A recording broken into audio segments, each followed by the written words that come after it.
Imagine being born into a world where you own absolutely nothing, not even your own body. You are a slave in ancient Rome. Your master can beat you, sell you, or kill you on a whim.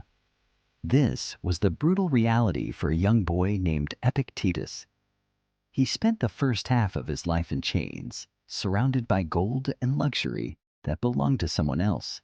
Yet, thousands of years later, his words are studied by modern billionaires, elite soldiers, and world leaders. Why? Because Epictetus discovered a dangerous secret. He realized that a man in chains can be entirely free, while the master who holds the whip can be a total slave to his own fears and anger. Today, you might not be in physical chains, but you're likely a slave to something. You are a slave to social media algorithms, a slave to other people's opinions, and a slave to your own overthinking. Epictetus left behind a blueprint on how to destroy these invisible walls. If you want to build an unbreakable mind that no one can hurt, listen closely. This is the ultimate guide to mental freedom. The core of Epictetus's philosophy can be summarized in just one rule. The Stoics call it the dichotomy of control. Epictetus taught that everything in your life is divided into two neat categories: things that are up to you and things that are completely out of your hands. Up to you are your opinions, your goals, your desires, and how you choose to react to a bad situation. Out of your hands is everything else: the weather, the economy, the traffic, what other people think of you, and even your past mistakes. Most people spend 99% of their mental energy fighting things they cannot change. You get angry when a friend doesn't text you back. You get depressed because of a bad comment on the internet. You worry about a crisis happening on the other side of the world. Epictetus looked at this behavior and called it pure madness.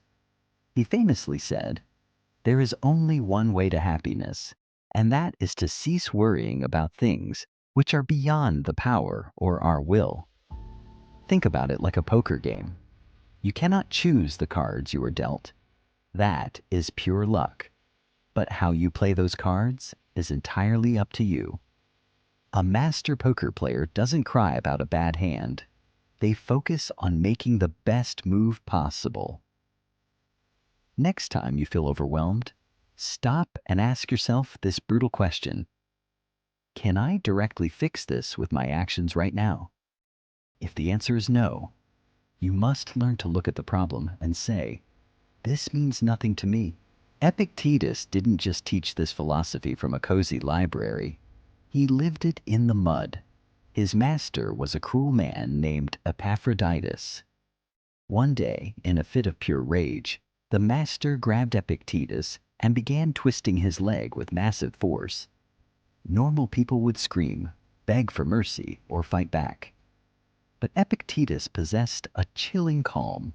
He looked his master in the eyes and quietly said, "You are going to break my leg." The master kept twisting, and with a loud crack, the bone shattered. Epictetus didn't weep.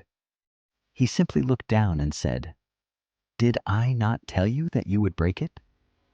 For the rest of his life, Epictetus walked with a severe limp, leaning on a wooden crutch. But his mind remained completely untouched.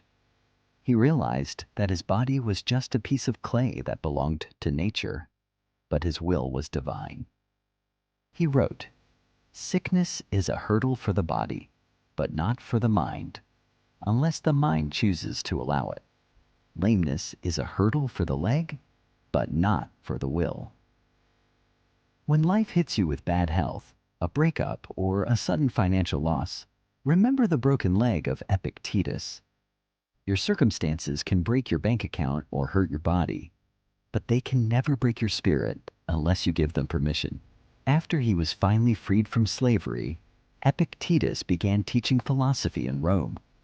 His classes were flooded with wealthy young aristocrats. These were people who had everything, yet they were deeply unhappy. They came to him looking for quick hacks to success. But Epictetus immediately noticed their biggest flaw, their massive ego.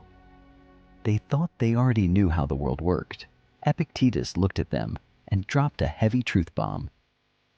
It is impossible for a man to learn what he thinks he already knows.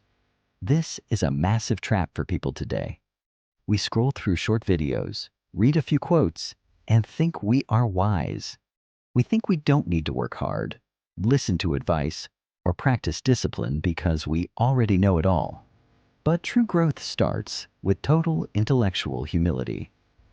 You must be willing to look like a fool to become a master. You must admit that you know nothing.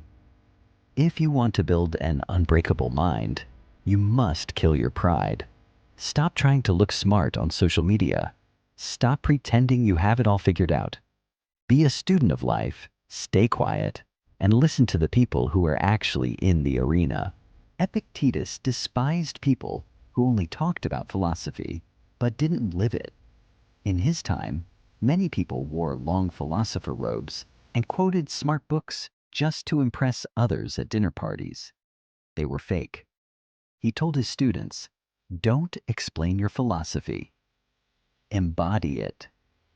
He used a brilliant example.